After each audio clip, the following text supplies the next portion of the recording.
Hello, everybody out there in Bourbon Real Talk land. Randy Sullivan coming today with a very special topic.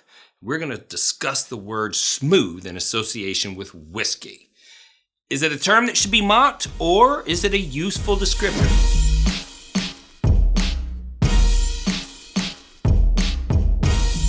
If you saw my survey, because I threw up a survey out there in the Whiskey Club, I wanted to find out, what do people mean when they use the word smooth? And I got a ton of answers, but what I've noticed is that smooth is probably the most common descriptor to describe how a whiskey tastes to somebody, especially for newer people that are becoming whiskey enthusiasts. A lot of people will say that a whiskey tastes smooth. And I've even noticed that when celebrities start their own brands, even celebrities that I respect, like the Brothers Bond whiskey that I've done a review of, they still have that as part of their lexicon. They use the word smooth. And every time I hear it, I cringe a little bit because I know it's a trigger word for a lot of people. So the question is, what does the word smooth mean? And the most common answers were surrounded around it doesn't burn, it's less burn, or it's less harsh.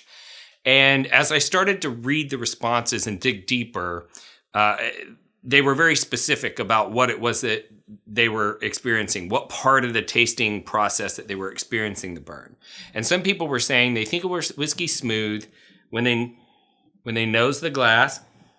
If it doesn't burn, if it doesn't have an ethanol burn, then they'll describe it as smooth. So they're saying that the nose is smooth. And some people, when they use the word smooth, they're talking about the mouthfeel. So like when they take a sip and they have the whiskey in the mouth, it feels soft to them, i.e. it's not causing a burning sensation while it's in their mouth. And some people consider a whiskey smooth if after they swallow it, it doesn't burn their esophagus, and that would be the finish.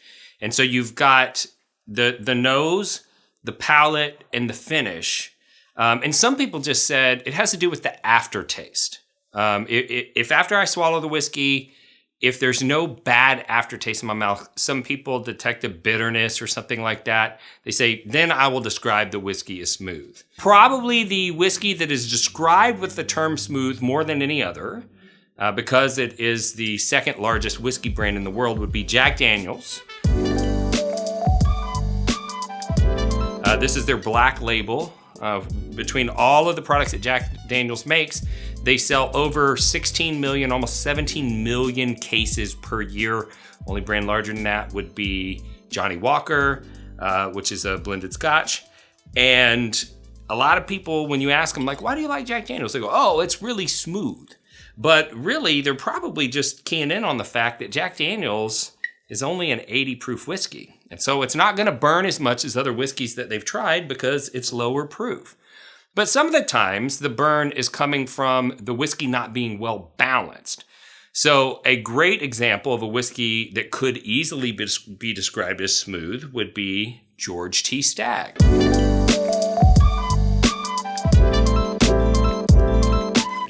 Now, George T Stagg is a super high proof whiskey. This one happens to be 129.2 proof. But if you were to drink this whiskey, the heat from this ethanol is so well integrated with the other congeners that it still feels like a smooth, rounded, no harsh flavor experience whenever you drink this whiskey. Now, some of the time when people are talking about the word smooth, it's not necessarily about the burn per se, but they just mean it's easy to drink. And the whiskey that comes to mind when I think about easy to drink, and that's why people like it and call it smooth, would probably be Blanton's.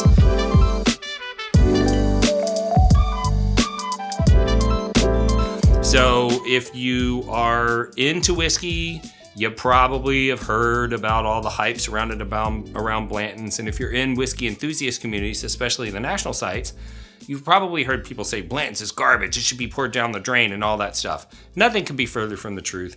Blanton's is great whiskey. It's not worth the hype on the secondary market that it's getting. And so I understand why some people have kind of turned against it. But at the same time, it is amazing, easy to drink whiskey. It's 93 proof, so it goes down nice and smooth. There's no off-putting flavors. Everything tastes good that comes out of this bottle. And so a lot of people would describe this whiskey as smooth. Another thing that people mean is that there's no sharp flavors. And some of the time I am personally tempted to use the word smooth to describe my brand, the Prideful Goat, that I started with my partner and friend, Christopher Hart.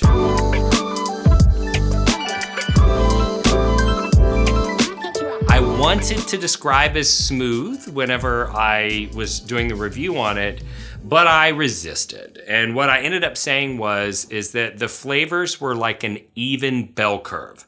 So if you were to graph the intensity of flavor on a graph, it looked like a perfect bell curve where it starts to increase, it peaks, it starts to decrease, and it slowly trails off. It's a perfectly even bell curve. And I've had other releases of this whiskey that felt like they had a spike on them at some point, that there was some extra, more distinct flavors that kind of stuck out at the finish or on the front end or whatever. And when a whiskey has a real even bell curve of flavor, some people will describe that as smooth. And what they mean is there's no sharp flavors in the drinking process, right? Some of the things that we will evaluate whiskey on is how consistent it is on the nose, on the attack, on the mid palate, and the finish. And if the nose matches the flavor and the attack, mid palate, and finish all go together with one another, some people will use the term smooth to describe that. Another thing that people will use to describe the word, or you will describe with the word smooth, is a silky or almost a slippery mouthfeel. And somebody was talking about mouthfeel in non-chill filtered whiskeys. And when I think about that, I think about Ironroot Harbinger. So Ironroot Harbinger is a very big, bold whiskey, but it's got a very filling, coating mouthfeel because it's a pot still whiskey, and it leaves a lot of the fusel oils from the grains in the whiskey as it ages in the barrel, and that makes its way into the bottle. And it'll really coat your mouth. And so if it has an oily mouthfeel, some people will use the word smooth to describe that whiskey. For me, a whiskey like Ironroot is the opposite of smooth because it's got so many bold, bright, sharp flavors. But it's the mouthfeel that people are attracted to that make people say something like that would be smooth. The next thing would be if it doesn't have any rye spice. So a lot of whiskeys can have spicy flavors like clove and nutmeg and cinnamon and pine needle and this isn't really a spicy flavor, but dill. And those are all flavors that are imparted from the grain rye. And most whiskeys are made from a majority of corn, or bourbons, a majority of corn with some rye and some malted barley for the enzymes. And so that's a normal mash bill. Some people don't like those harsher, baking spice flavors, if you will. And so they gravitate towards wheated whiskeys like Weller or Makers or Larceny. Those whiskeys have less of a chance of having like a cinnamon or a clove or a nutmeg, and they would describe those whiskeys as smooth. The other thing that people mean, and this one I actually kind of like the word smooth for, is when you read the bottle and you see what the proof is and you come to an assumption, it's a hypothesis, if you will, of how this whiskey is going to affect your palate based on its proof, especially if you're drinking premium whiskeys and they are cask strength, and they're bottled, non-chill filtered, and all that stuff, you can get some pretty high proofs. And sometimes when people use the word smooth, what they actually mean is that this whiskey drinks below its expected burn for its proof. The best example I can think of that is this barrel craft spirits rye that the club Someone Say Whiskey picked.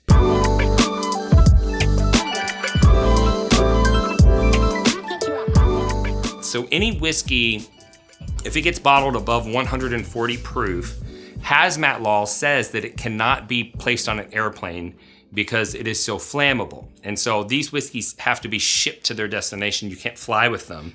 And that makes them kind of a prize in the whiskey collector world because hazmats are hard to create. It has to be aged in the perfect environment for the right amount of time because this bottle has whiskey in it that when it got put in the barrel, it was only 125 proof. And it went from 125 all the way up to 141.9.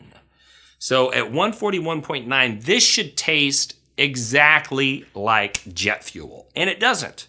This whiskey drinks below its proof, and some people would describe that as smooth.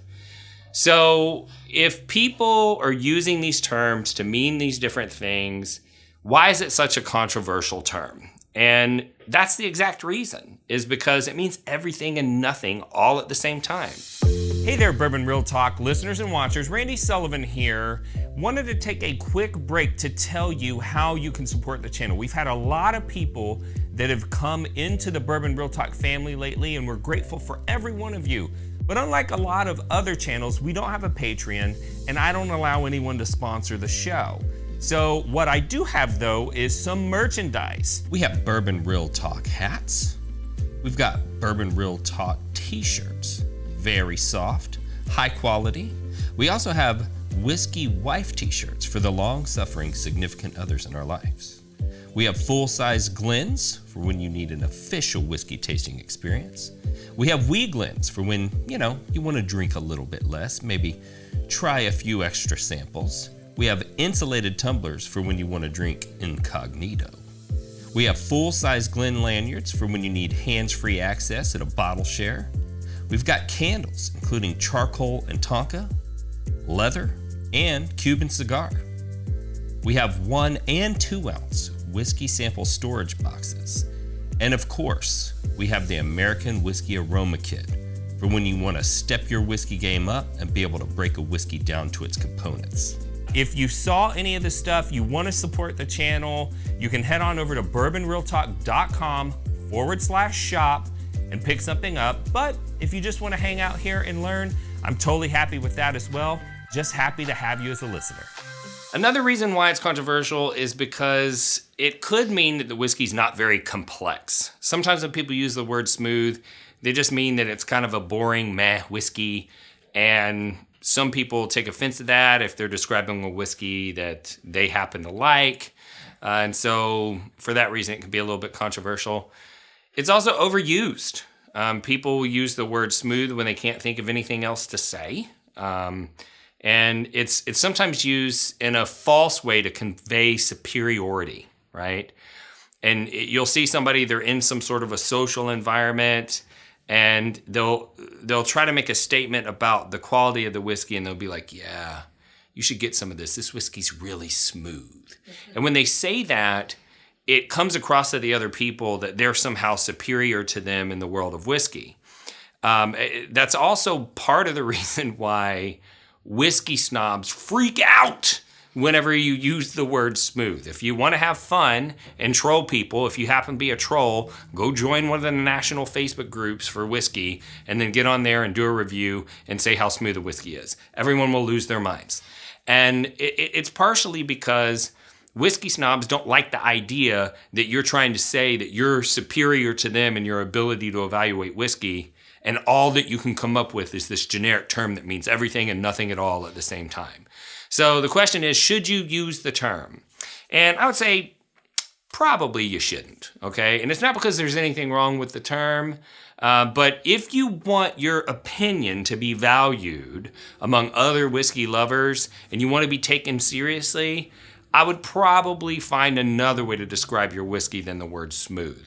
And so what are some alternatives, right? So if you're tasting a whiskey, you might say that the ethanol is mild on the nose, or the ethanol doesn't burn on the palate, or it's got a finish that doesn't have as much burn as you would have expected, or that the finish doesn't have any off-putting flavors. Like, get more specific as to what made you feel like that whiskey was smooth, right? You might say that the flavor profile doesn't have any sharp flavors, or that the nose is consistent with the palate. You might even say specifically, it drinks below its proof. I thought it would be hotter, right? And then you can avoid that word smooth. And I think that if you take the time to be a little bit more intentional and think about what you're experiencing in that whiskey and then describe that, you're gonna have a better time in the whiskey enthusiast community. It's gonna be easier for you to convey your ideas. You're gonna be better accepted, and everyone's going to be happy. But if you're around me, you wanna tell me the whiskey's smooth, I will totally accept it, because I assume that you had good intentions when you said it. So if you've never seen this show before, I'd like to tell you a little bit about our philosophy. We are about bringing people together through bourbon. And I've personally discovered that bourbon has this amazing power to bring people together, even people who would normally not cross paths in their normal lives because they have different ideological views or they run in different circles, whatever the case may be. And bringing people together is important to me because I lost a loved one to suicide in 2014. And if you experience that type of tragedy, you reflect and you think about, what it means and how it happened. And in my reflection, I realized that I knew that my brother had problems. I just didn't know that he felt that alone. And I wanted to find ways to make sure that people knew that they were loved and people knew that they weren't alone. And I even looked into suicide prevention speaking and other things. But eventually I came to the conclusion that if I could use the connective power of whiskey to bring people together, that the whiskey would do the rest of the job and get people connected with other like-minded individuals, and they would know that they were loved, and they would know that they had somebody that cared about them and that they had a place to be, and that they had a community that surrounded them that would help them. And so that's kind of the purpose of this podcast. And going through that journey personally, I started to notice that, there are people out there because most of the whiskey enthusiast community operates inside of social media. So if you're on social media, you're going to see people say all kinds of hateful things to one another. You're going to see people that, show hate to people they really don't even know over things that they probably wouldn't care about if they just sat down and had a drink with the person. And that made me realize that if those individuals can hate a stranger that they don't really know online, I can love a stranger that I don't really know online. And that's why I sign the podcast off the same way every time, and that's this. If you woke up this morning and you were unsure whether or not anyone loved you, just know that I love you. And I'll see you next time on Bourbon Real Talk.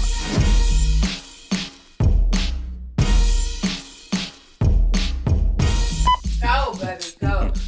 Go, baby, go. Is that your phone? If you use the term smooth to describe whiskey, you're a plebeian and you deserve to die. Hello, everybody out there in Bourbon Real Talk land. Randy Sullivan coming to you today with a topic that's near and dear to my heart. Son of a